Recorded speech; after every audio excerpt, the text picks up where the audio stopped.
নমস্কার বন্ধুরা, আমি স্বপ্না উপাধ্যায়। আমার চ্যানেল রান্না রেসিপি অ্যান্ড আওয়ার লাইফস্টাইলের পক্ষ থেকে সবাইকে স্বাগত। আজ আমি আপনাদের সঙ্গে শেয়ার করব দারুণ স্বাদের ডিমের রেসিপি, ডিম বাহারি। আর এটা একটা স্পেশাল মশলা দিয়ে বানাবো যে এতটাই সুস্বাদু হবে যে একবার খেলে বারবার খেতে ইচ্ছা করবে। ভাত, রুটি, লুচি, পরোটা, পোলাও, বিরিয়ানি সবের সাথেই কিন্তু দুর্দান্ত লাগবে। আসুন তাহলে দেখে নিই রেসিপিটা আমি কিভাবে করব। এখানে নিয়ে নিয়েছি 6টা ডিম, ভালো করে সিদ্ধ করে আর খোসা ছাড়িয়ে পরিষ্কার করে নিয়েছি। এবার ডিমগুলোকে একটা ছুরির সাহায্যে এভাবে করে চারিদিকটা কেটে দিতে হবে, যাতে করে তেল ঝাল মশলা ভালোভাবে ডিমের মধ্যে ঢুকে যায় আর খেতেও দুর্দান্ত হবে। এবার এর মধ্যে দিয়ে দিচ্ছি স্বাদ মতো লবণ আর পরিমাণ মতো হলুদ। লবণ হলুদ দিয়ে ডিমগুলোকে ভালো করে প্রথমে মাখিয়ে নিতে হবে। কড়াইয়ে দিয়ে দিয়েছি বেশ খানিকটা পরিমাণ রিফাইন্ড অয়েল। তেলটা প্রথমে হাই হিটে গরম করে নিয়ে মিডিয়াম ফ্লেমে রেখে ডিমগুলোকে এবার তেলের মধ্যে দিয়ে এক পিঠ ভালো করে ভেজে নেব। ডিমগুলোকে 2 মিনিট মিডিয়াম ফ্লেমে রেখে ভেজে নিয়েছি। এবার নাড়াচাড়া করে চারিদিকটা গোল্ডেন ব্রাউন করে ভেজে নেব। ডিমগুলো ভেজে নেওয়া হয়ে গেছে আর গোল্ডেন ব্রাউনও হয়ে গেছে। এবার এগুলোকে নামিয়ে রেখে দেব।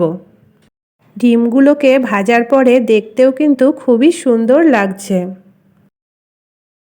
মশলার জন্য নিয়ে নিয়েছি মৌরি, কালো জিরে, নিয়েছি জয়িত্রী, এলাচ আর দারচিনি, নিয়েছি হাফ চামচ সাদা তিল, টমেটো কুচি আর নিয়েছি হলুদ। আর এখানে আছে কাজু বাদাম, নিয়েছি আদা, নিয়েছি চীনা বাদাম, আছে রসুন, কাঁচা পাকা লঙ্কা আর পেঁয়াজ। এগুলোকে ভালো করে মিহি করে পেস্ট করে নিতে হবে। কড়াইয়ে তেল দিয়ে দিয়েছি আর ফোড়নের জন্য দিয়ে দিলাম গোটা জিরে, শুকনো লঙ্কা আর এর মধ্যে দিয়ে দিচ্ছি দারচিনি, জয়িত্রী আর এলাচ। এবার এর মধ্যে দিয়ে দিচ্ছি বেশ কিছুটা পরিমাণ চিনি আর দিয়ে দিচ্ছি হলুদ হাফ চামচ, দিয়ে দিচ্ছি পেস্ট করে রাখা মশলা। মশলাটা দিয়ে ভালো করে নাড়াচাড়া করে মিডিয়াম ফ্লেমে রেখে 3 থেকে 4 মিনিট প্রথমে কষিয়ে নিতে হবে।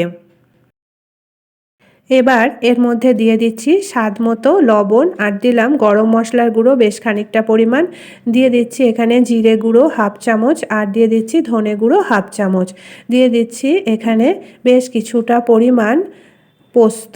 এখানে আমি 1 চামচ পোস্ত দিয়ে দিয়েছি আর এর মধ্যে দিয়ে দিচ্ছি গোলমরিচের গুঁড়ো অল্প পরিমাণে। এবার আবারও ভালো করে মিশিয়ে মশলাটাকে কষিয়ে নিতে হবে যতক্ষণ পর্যন্ত তেল না ছাড়ে।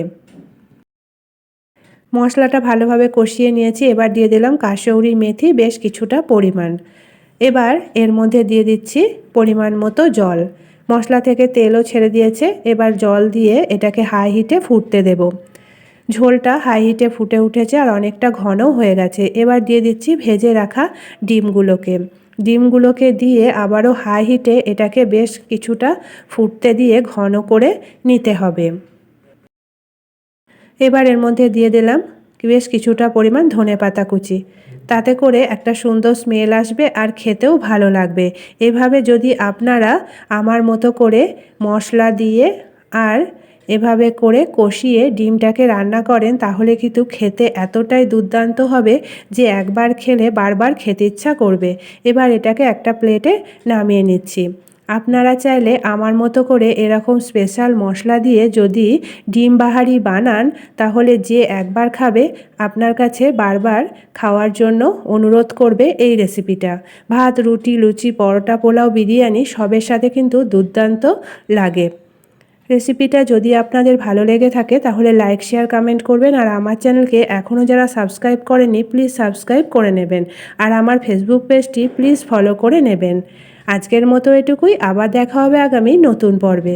ভালো থাকবেন, সুস্থ থাকবেন। ধন্যবাদ।